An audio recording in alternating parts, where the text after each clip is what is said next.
Just sitting in front of the wood stove here after dinner, trying to get the chill out of the body.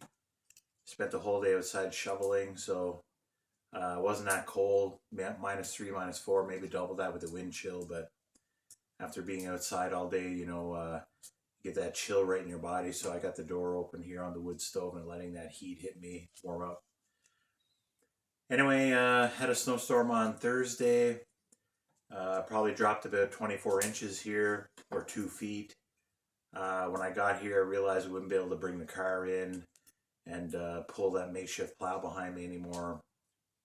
So I left the car out at the main road, shoveled out a little parking spot, and left the car there, and then brought in my stuff that I needed for the night, like the battery here, and the cooler, and the backpack, well, I just put on my back, obviously. So I actually had it in the sled when I started out, but the sled I have is no good for pulling a whole bunch of stuff you need for the night for a long distance. So I put it on my back and left the rest of the stuff in the sled. So anyway, just spent the day shoveling, shoveled off the camp, shoveled off the pop-up camper. I mean, there was literally up to my knees, 2 feet of snow everywhere. So got to get that off for the weight so it doesn't damage anything. And yeah, so that was basically the day, just shoveling. I split a little bit of wood at the end of the day.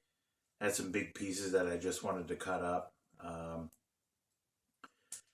Anyway, now that there's 2 feet of snow on the ground, there's not much to do around here.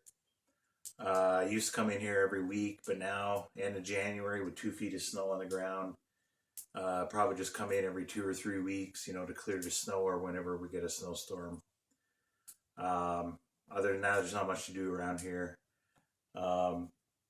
Yes, it is fun coming here and spending the night, enjoying the wood stove and spending the night, whatever, but the day is long when there's not much to do. You can't really go cut wood, can't really bring any wood out because everything's buried, so that's the time of year it is. So anyway, springtime will be just around the corner, hopefully, in a couple of months. So yeah, so for tonight, the rest of the night tonight, just gonna sit here in front of the wood stove here and enjoy some beverages and then hit the sack. So we'll probably just see you guys in the morning.